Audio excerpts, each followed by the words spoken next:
Train the muscles, not the joints.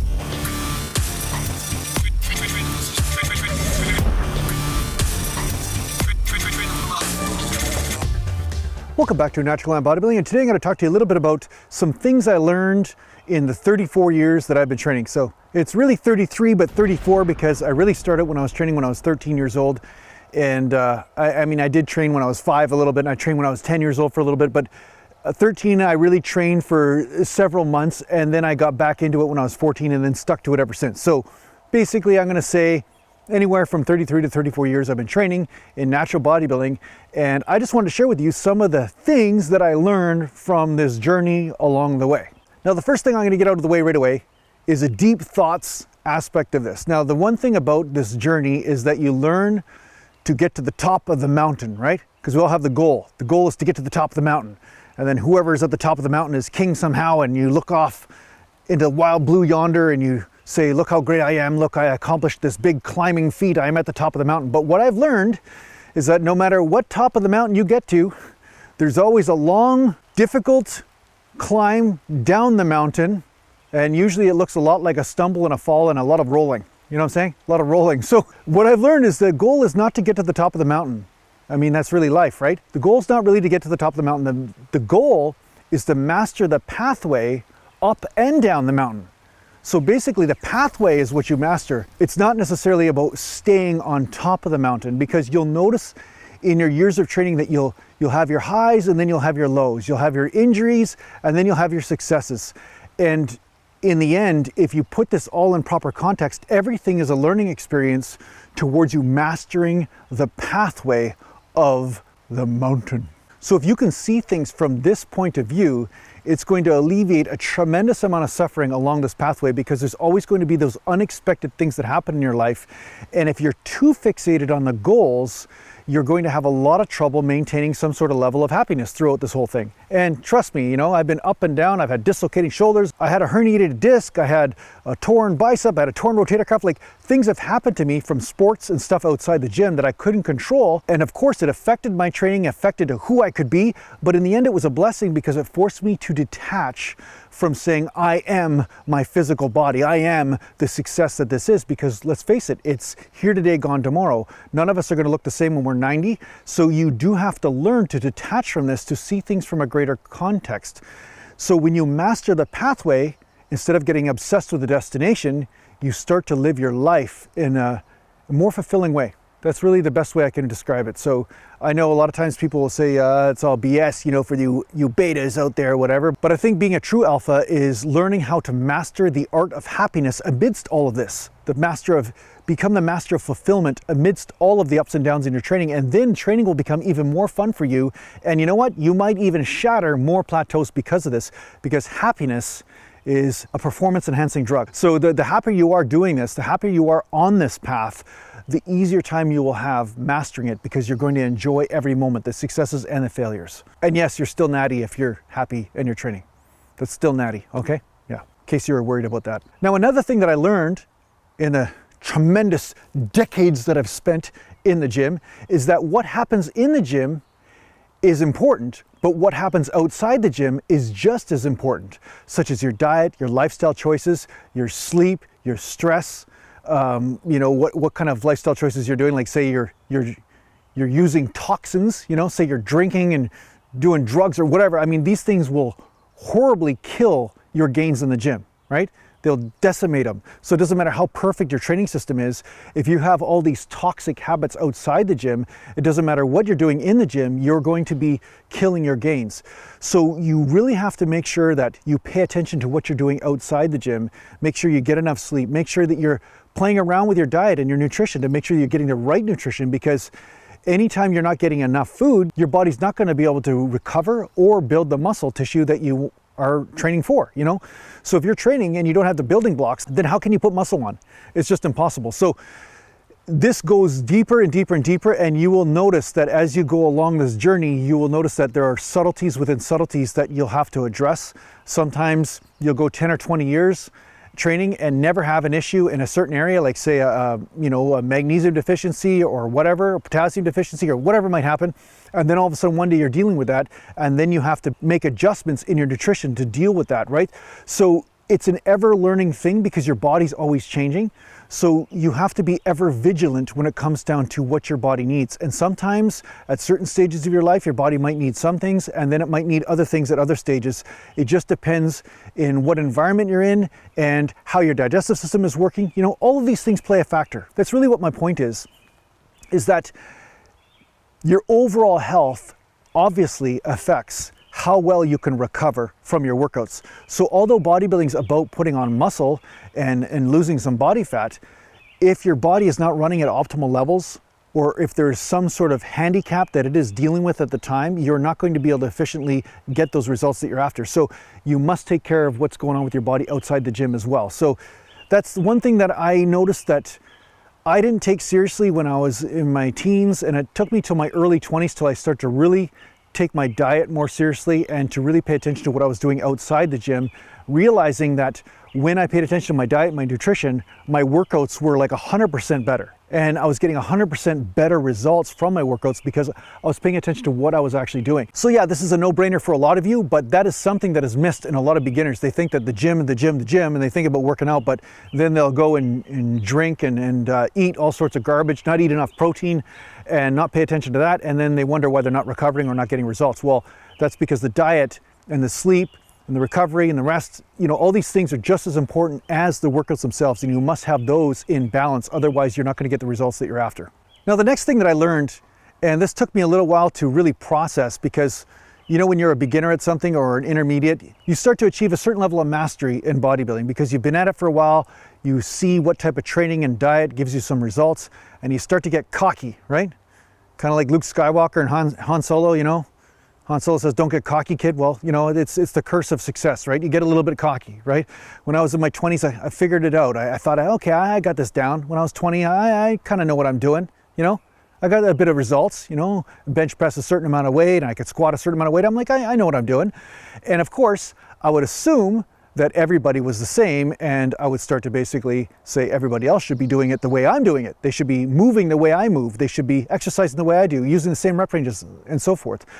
But one thing I started to see and I started to observe were different people that move differently. They use different ranges of motion, or they did exercises differently, were getting just as good of results as other people who were moving in a much more alien sort of way. I was like, wow, wait a second, this person's range of motion is totally different than that person, or this person bends over way more when they squat, this person stays way straight up and down, this person arm curls all the way up to the shoulders, this person keeps their elbows back. And each person was getting the like similar results, or they were at a similar level. And so what I found was that the efficient way of doing an exercise was relative to the way somebody naturally moves. And what was natural for some people was not natural for another person. So it wasn't really the right thing for them to move exactly the same, like doppelgangers, you know? So I started to notice this with people who did lat pull down. Sometimes, according to my paradigm, they were doing it wrong, but they were getting great back development. Or some people that were doing shoulders, they were doing shoulders totally wrong, but they were getting great trap and side delt development. So I started to negotiate what was proper form was a little bit more ambiguous than what is written in a textbook or what is universally accepted in a lot of levels, right? So you will find that there will be people out there that constantly break your rules, you know, the rules that work for you so well. Then they'll do something totally wrong according to your paradigm, but they get better results than you. And you're like, whoa, wait a second, what's going on here? So I found that the one thing that I had discounted was that everybody moves differently. And I've talked about this a million times, but if you see two people jog, you'll see one person's stride and their gait and everything is totally different than the other person. And this also applies to weight training. There will be different ways to move, which will be ideal or most efficient for you as opposed to another person. And this is something that you have to take into account. So find the way that is the right way for you, that keeps that tension on the muscle belly as much as possible. And that's what's going to give you results. But sometimes mimicking somebody else might not necessarily be the answer, although that can be a starting point. Now, the next thing that I learned along the way was that, and I think this is particularly relevant right now in the social media age where everybody is trying to get cut or shredded or lean down, or they want to get a bicep vein or an ab vein or something like that, is that the one thing that I really took from training was that nourishing the body and providing it with enough food and enough nutrition was paramount to gaining muscle. And that means that you want to nourish the muscles and not necessarily feed the fat stores, ideally for bodybuilding, although there will be some spillover. But I think the major mistake that a lot of people make now is that they look at bodybuilding as purely just cutting, and they will diet themselves so much, and they're so obsessed with getting lean that they diet their muscle tissue off, and they're not making any gains muscle wise because they're obsessed with just losing body fat at the expense of losing a lot of muscle. So what you want to do is refine your diet so that you're giving it as much as it needs to feed the muscles, but you're not necessarily getting fatter, at least not past 10 or 15% body fat. You're nourishing the muscles first and foremost and not putting on excess body fat, and you're not undernourishing either by eating too little carbs or too little fats, because your body does need a certain amount of that in order to nourish the muscles, in order to bring glycogen into the muscle and to blow it up like a balloon, right? To get pumpy and lumpy. Your body does need some energy in order to move, in order to recover, and that does play a factor with offsetting catabolism, right? So although bodybuilding is about having a lean look and having nice shapely muscles and all that sort of thing, I find it best to concentrate mainly on nourishing the muscles and not necessarily overly nourishing the fat cells, although you will gain a little bit of fat when you're bulking or eating the ideal amount of food for gaining muscle. And then when you want to cut, say for a competition or photo shoot, or say you want to basically just skim off some body fat, then you do that for 2 or 3 or 4 months, just for a period of time as a cutting phase, but you're not always obsessed with just cutting, because if you're denying your body macros, it's going to have a harder time putting on muscle tissue, especially when you're really beating it to death in the gym. Mountain. Now, the next thing that I learned from doing 33, 34 years of training is that full range of motion isn't always efficient range of motion for a particular muscle group. So I saw a lot of people training and a lot of people with various levels of results, and I noticed that a lot of people were taking tension off the muscle in order to do the full range, and they were not necessarily getting the gains that they were looking for. And then when I looked at my form, of course, as many people know, they're like, oh yeah, you're not going all the way down. What's wrong with you? Why are you not doing that? Whatever. I was getting way more results than they were. And then everybody that I trained, I was also finding their efficient range of motion for them where they kept the tension on the muscle, and they were getting more gains than before when they were over focused on doing full range of motion all the time, right? No matter what weight they were doing and no matter what circumstance or exercise. So this is going to be different for each person. It's going to be individual, but there will be an efficient range of motion, which is not necessarily full range if you want to hit certain muscle groups and keep that tension on there and to get the most amount of gains from that exercise. And this is something that I find is the biggest missing link in most of the guys that are training, and the women too, is that they're focused on bouncing up and down on the joints all day, but not necessarily concentrating on training the muscle specifically. They're more focused on just how do I get from point A to point B, but they're not focused on why am I trying to get the point A to point B? Like, what is it I'm trying to stimulate here? What is it I'm trying to accomplish? And I'm not against full range of motion, because sometimes that is the right range of motion for you.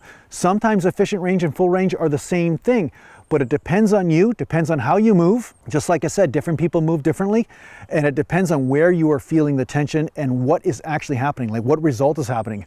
Are you getting a chronic bursitis in your joints? Are you getting chronic inflammation? Are you getting muscle gains? Are you getting muscle soreness? Like, what's happening?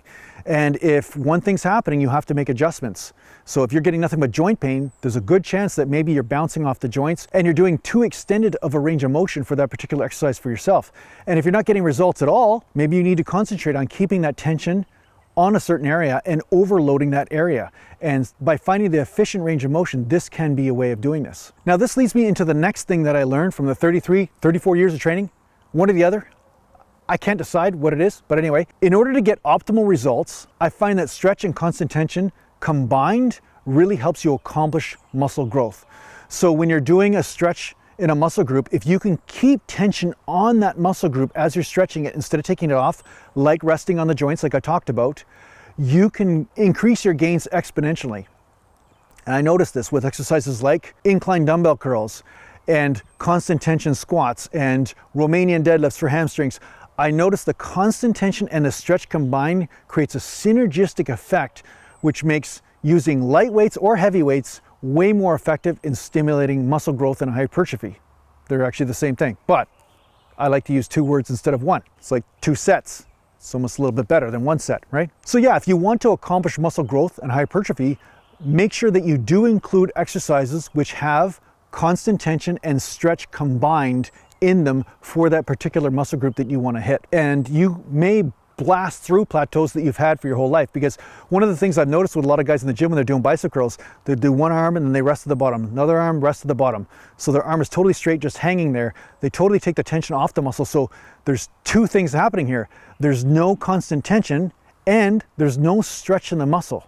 There's not really a stretch, like they're not really feeling a stretch, not in the bicep brachii anyway. And that's what most guys are after when they're doing arm curls. So you want to make sure that you develop a strategy to accomplish constant tension and stretch. And this leads me to my next point, which will make this previous tip more effective. And that is, as a natural bodybuilder, it's helpful to stimulate your entire system through using heavy compound lifts from time to time, such as heavy squats, heavy deadlifts or Romanian deadlifts, heavy bent over rows. These types of movements can really assist you with stimulating your endocrine system, therefore helping your body respond better to the hypertrophy workouts. So from time to time, I do heavy squat workouts or heavy bent over row workouts. And then I find when I do the light constant tension reps or the light stretching type stuff, I notice I get much better pumps and much more results from this. And this also feeds into another thing that I learned, which is changing up the rep ranges. So the reason why you use those heavy poundages is that you want to stimulate the overall endocrine system, the skeletal system, basically send a signal to your body that it has to be bigger and stronger. And then from there, you pump out reps.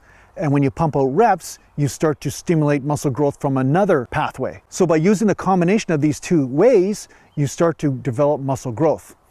And I also will say that for the most part, gaining muscle isn't an endurance activity. Some people try to change it into fitness, and it's not a fitness activity as much as it is burning out the muscle within about 1 minute to 2 minutes is going to give you the best muscle growth. That's really where the anaerobic pathway sits. If you start to do 10-minute sets or 20-minute sets, it's not going to be the same for the most part for stimulating overall muscle mass. So to simplify rep ranges for you, anything that hits failure in a rep range in a set that lasts within about 1 minute to 2 minutes in there, like, you know, ideally I find from a few seconds to 1 minute is ideal for natural bodybuilders. But some people, they do, you know, really high rep sets and they're in 1.5 minutes, whatever, you know, that can still work. But for the most part, you want to stay within the anaerobic range in order to gain muscle mass. That's something that's really simple to understand, but at the same time, I find that people get a little too creative. They're like, oh, if I run a marathon, I'm going to gain muscle. It's like, yeah, look at marathon runners. They don't look very muscular, and there's a reason for that, because the body starts to adapt differently when it starts to do high endurance activity. Now, one of the last things I'm gonna end with, which is kind of like a random sort of thing, but I just wanted to say this because I see the misunderstanding around this a lot. And I want to say mechanical advantage is not necessarily the same as strength. We all know somebody that is efficient at cheating. And it's not really cheating, honestly. They found an efficient way to lift something. Even in bench press, right? There's a certain bench press technique to lift heavier, and then there's a bench press technique to stimulate maybe the chest. There might be a bench press technique to stimulate the triceps, and then there's a bench press technique just to lift heavier, such as, you know, arch in the back, turning the flat bench more into a decline because people are naturally stronger in the decline position. You know, these are techniques that people use in order to lift more weight. It doesn't necessarily mean they are stronger than somebody who is lifting less weight on the bench just because they don't have the same technique, right? So this applies to a lot of things. Like I've seen some guys walk in the gym and maybe be weak with certain exercises because they don't know or they're not coordinated in finding that efficient groove. But if you get them to do a normal strongman type of lift using the same muscles, a lot of times they'll outlift the other person who's been in the gym for years. So I find the reason why I'm saying this is because it takes away your pissing contest sort of ego thing in this. I find a lot of people will look at somebody who's stronger or weaker and then they'll start to measure themselves below or above or whatever. I think it's good for you just to understand that contractile strength in the muscle tissue or in the muscle belly itself is not the same as how much weight you're lifting all the time, although it can be related. You know, a lot of it is just coordination and just getting acclimated to lifting a certain way, right? And yeah, anyway, I just thought that would be a random fact or a random thing that you guys might want to just think about, philosophize. I don't know. I'm in the forest, right? What do you want from me? I'm just philosophizing right now. So yeah, those are a few things that I learned in the 34 or 33 or whatever years I've been doing natural bodybuilding. I hope this helps you out in your training. Thanks a lot for watching, and if you need to get a hold of me, just go to naturalglambodybuilding.com, and thanks to the Patreon supporters, and take care for now. Mountain. I hope that was fun for you.